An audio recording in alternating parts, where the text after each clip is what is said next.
So, what is one of the basic tools that you have people focus on early in terms? You described the clearing as an advanced practice. What is one of the earlier tools that you share with couples in the process of trying to help them navigate the power struggle phase? One of the basic things that I work with couples on is mirroring and validating. Now, the imago dialogue, there's three core tenets of that, which is mirroring, validating, and empathizing. But when we're in conversation with someone, what would it be like as a listener? What would it be like as the person being talked to embody a sense of curiosity, a durable sense of curiosity and presence with the person sharing with you? So you're there, you're open, you're holding space, your mind is clear, you turned off the TV channel of your life, you're there with the other person, and you're listening in a way that you are actually going to let them know that you're hearing what they're saying.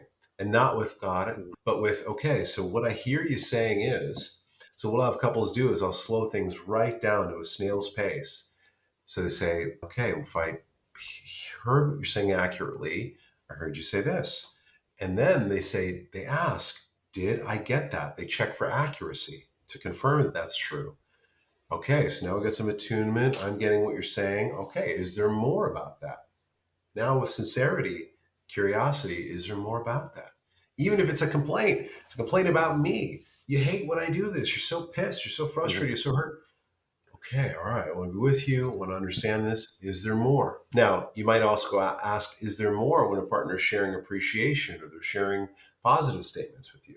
The point is, these are the basic tools. And when I meet with couples, it's amazing. People could see the kind of couples almost laugh with each other. It's like, all right, Nick, this is basic. This is pretty elementary, man. Yeah. When are we going to get to the hardcore stuff?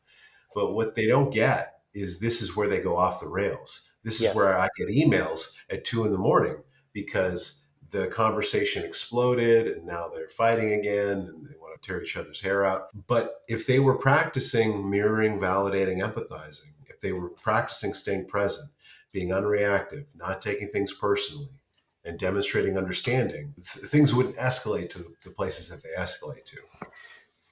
Yeah, that's really great. I can relate to how conversations go off the rails because when my partner is sharing a criticism with me or feels like a criticism, it might even just be like something that I did that, and she's sharing her feelings.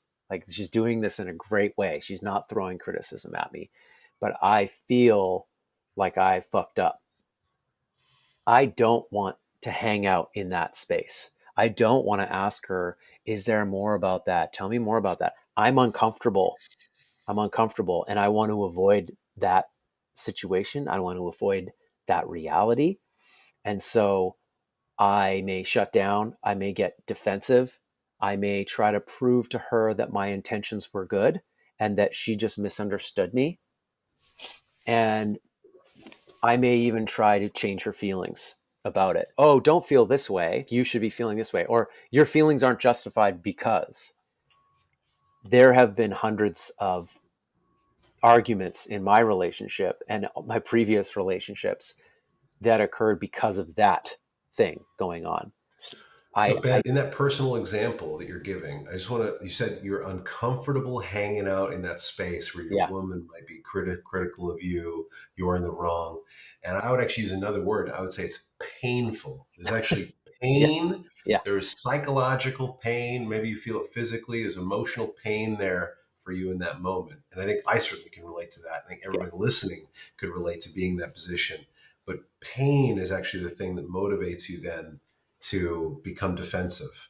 You know, Yes. it's like that analogy that we use where you're walking on the beach and it's a beautiful sunny day and maybe you're holding hands with your lover and you're just in a tropical location and you step on a rock or a shell, something sharp, broken glass in the sand, and you cut yourself. Immediately, you're in pain. Your physiology goes directly to protect yourself, look at the wound, and there's self absorption in that moment. It's all about me and protect myself. And we get that way in relationship. And then we can get defensive, use certain strategies to protect ourselves, to avoid more pain. Yep. We don't want that.